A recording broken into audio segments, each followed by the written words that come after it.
Hi guys, kahapon 4 AM gising na kami kasi nga sisimba kami sa Quiapo. Siyempre kailangan magpagas kasi nga babiyahe kami. 6 AM pa lang umalis na kami sa bahay kasi ang habol naming misa is 8 AM para may allowance pa. Then dito sa Quinta Market kami nagpark at ito ang view ng parking nila dun sa taas. Ito yung bubungad sa yung view.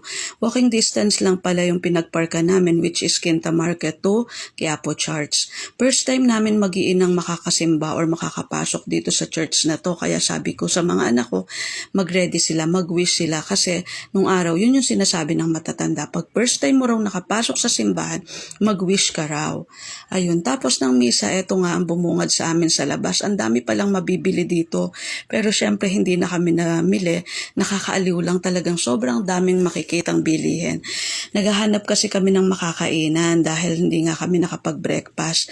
At isa sa naisip kong puntahan ay yung sikat na bilihan or kainan dito sa Quiapo which is yung Dada's Eatery. Yung menu dito or yung special menu. Masarap nga pala talaga, 80 pesos lang siya.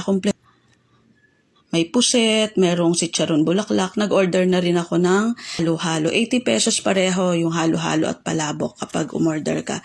Then after nun, sumaglit kami dito sa Arroceros Forest Park, dito daw sa gitna ng Manila. Isipin mo yon, merong gubat sa gitna ng Metro Manila. Pagpasok namin, mapapawaw ka kasi bukod sa tahimik, malinis, may guard siya. Meron sa before pumasok, may guard na umiikot dito, may CCTV rin. Tapos ang CR niya malinis din. And then, sa dulo ng gubat na to, makikita mo na or matatanaw mo na yung Ilog Pasig. Eto na yung view. Sobrang init pero tiis ganda ba? Hindi, kasi talagang maganda yung view. Tahimik din tong area na to kaya gusto mo magmuni-muni. Masarap ditong tumambay. Then mahangin siya kasi nga ang daming puno.